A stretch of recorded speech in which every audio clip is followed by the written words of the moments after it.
மண்பானை சமையலில் egg fry rice செஞ்சுருக்கோம். கூட வந்து நான் காய்கறி நிறைய சேர்த்துருக்கேன். ஏன்னா குழந்தைங்க வந்து இந்த மாதிரி எக் ஃப்ரை ரைஸில் காய்கறி சேர்த்தா அவங்க உடம்புக்கு நல்லதுனால அதனால் கொஞ்சம் காய்கறி அதிகமாக சேர்த்துருக்கேன். அவங்களுக்கும் பிடிச்ச மாதிரி இருக்கும். நீங்களும் வீட்டிலேயே கொஞ்சம் குழந்தைங்களுக்கு ஃப்ரீயாக இருக்கும் டைமில் செஞ்சு கொடுங்க. வாங்க எக் ஃப்ரை ரைஸ் எப்படி செய்கிறதுன்னு வீடியோக்குள்ளே போய் பார்க்கலாம். உங்கள் அனைவரையும் மண்பானை சமையல் சேனலுக்கு வரவேற்கிறேன். இன்று மண்பானை சமையல் சேனலில் எக் ஃப்ரை ரைஸ் செய்ய போகிறோம். அதனால் நான் பாஸ்மதி அரிசி 2 அளவுக்கு எடுத்து சாதம் வெடித்து எடுத்துட்டேன். இந்த மாதிரி ஆற வச்சு உதிரியாக எடுத்து வச்சுட்டேன். காய்கறிகள் பார்த்தா கோஸ் வந்து 100 கிராம் இந்த மாதிரி பொடிசாக நறுக்கி வச்சுருக்கேன். கேரட் 2 பொடிசாக நறுக்கி வச்சுருக்கேன். பீன்ஸ் ஒரு 5 எடுத்து பொடிசாக நறுக்கி வச்சுருக்கேன். முட்டை வந்து ஒரு 4 எடுத்து வச்சுருக்கேன். கொஞ்சம் எக் ரைஸ்னால் முட்டை கொஞ்சம் அதிகமாக போட்டால் நல்லாயிருக்கும், டேஸ்ட்டாக இருக்கும். அதே மாதிரி தேவையான உப்பு எடுத்து வச்சுருக்கேன். 1/4 டீஸ்பூன் வந்து மிளகுத்தூள், வெறும் மிளகாத்தூள் 1/4 டீஸ்பூன், பச்சை மிளகா 1 பொடிசாக நறுக்கி வச்சுருக்கேன். இஞ்சி பூண்டு விழுதுகள் 1/2 டீஸ்பூன், வெங்காயம் வந்து 2 எடுத்து பொடிசாக நறுக்கி வச்சுருக்கேன். தேவையான அளவு எண்ணெய் எடுத்து வச்சுருக்கேன். வாங்க எக் ஃப்ரை ரைஸ் எப்படி செய்யுதுன்னு வீடியோக்குள்ள போய் பார்க்கலாம். நல்லா காஞ்சிச்சு. தேவையான அளவு எண்ணெய் ஊற்றிக்கலாம். எண்ணெய் நல்லா காயட்டும்.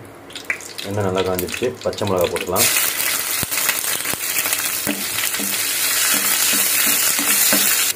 இப்போ நம்ம 2 பொடிசாக நறுக்கி வச்சு வெங்காயத்தை போட்டுக்கலாம். வெங்காயம் நல்லா ஒரு பச்சை வாசனை போகிற வரைக்கும் வதக்குங்க. ரொம்ப வதக்க வேண்டியதில்லை. ரைஸு பச்சை வாசனை போகிற வரைக்கும் நல்லா வதக்கி விடுங்க. வெங்காயம் நல்லா பச்சை வாசனை போயிடுச்சு. இப்போ இஞ்சி பூண்டு பேஸ்ட் வச்சுருக்கோம், போட்டுக்கலாம். போட்டு கொஞ்சம் நேரம் நல்லா கிளறி விடுங்க. கிளறி விட்டோன்னா நம்ம முட்டையை உடைச்சு நம்ம ஊற்றிக்கலாம். இஞ்சி பூண்டு நல்லா பச்சை வாசனை போயிடுச்சு. இப்போ நம்ம 4 முட்டையை உடச்சி ஊற்றிக்கலாம். இப்போ 4 முட்டையை உடச்சி ஊற்றியாச்சு. நல்லா கிளறி விடுங்க. சிம்மிலே வச்சு நல்லா பண்ணுங்க. முட்டை ஒரு பாதி வெந்த அப்புறம் நம்ம காய்கறியை வந்து போட்டு நம்ம நல்லா காய்கறியில் வந்து நல்லா வதக்கி எடுத்துடணும். முட்டை இந்த பக்குவத்துக்கு வந்தோன்னு நம்ம பார்த்தீங்கன்னா நம்ம கேரட்டு, பீன்ஸ், கோஸ் போட்டுக்கலாம். காய் நல்லா நம்ம வதக்கி எடுத்துடணும். இப்போ இந்த முட்டை கூடிய காய் நல்லா வதக்கி நம்ம எடுத்துடணும்.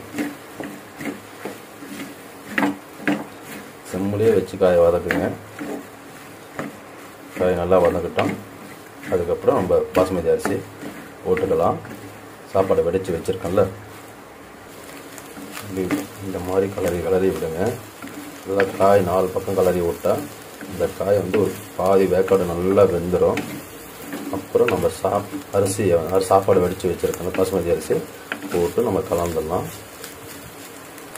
அந்த முட்டை கூட கோஸு, கேரட், பீன்ஸ்லாம் நல்லா வதங்கிடுச்சு. இந்த டைமில் நம்ம பாஸ்மதி சாப்பாடு வெடித்து வச்சுருக்கோம், இதை நம்ம போட்டுக்கலாம்.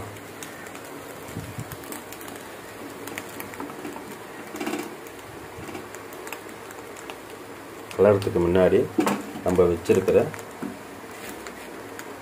உப்பு, வெறும் மிளகாத்தூள், மிளகுத்தூள் இது எல்லாத்தையும் போட்டுக்கலாம். போட்டு ஒரு கிளறி விடுங்க. மாதிரி நம்ம எல்லாம் மசாலா, நம்ம காய்கறி எல்லாமே 4 பக்கம் அரிசியில் கலர்ற மாதிரி நம்ம சாப்பாட்டில் கலரிடணும். இந்த மாதிரி கலரி விடுங்க. பொறுமையாக மண் சட்டினாலும் நான் பொறுமையாக கலர்றேன். இதே நம்ம வீட்டில் ஸ்டீல் பாத்திரம் அதுமாரி வச்சுருந்தீங்கன்னா, ஸ்டீல் கடாய் அந்த மாதிரி கடாய்னா கொஞ்சம் ஃபாஸ்ட்டாக கலர்றேன். என்ன மண் சட்டினாலும் நான் பொறுமையாக கலர்றேன். உப்பு பத்தலைன்னா இப்போ போட்டுங்க. நல்லா போட்டு செக் பண்ணிவிட்டேன். இப்படியே ஒரு 5 நிமிஷம் அந்த பச்சை மிளகாத்தூள், அந்த மிளகுத்தூள் பச்சை வாசனை போகிற வரைக்கும் ஒரு 5 நிமிஷம் நம்ம கலரி விட வேண்டியதுதான். எக் ஃப்ரை ரைஸ் ரெடி ஆயிடுச்சு. பாருங்கள், நல்லா மசாலா சாப்பாட்டில் அந்த வெள்ளை பருத்தியில் மசாலா 4 பக்கம் கலந்துருக்கு. நீங்களும் செஞ்சு பாருங்கள் வீட்டில்.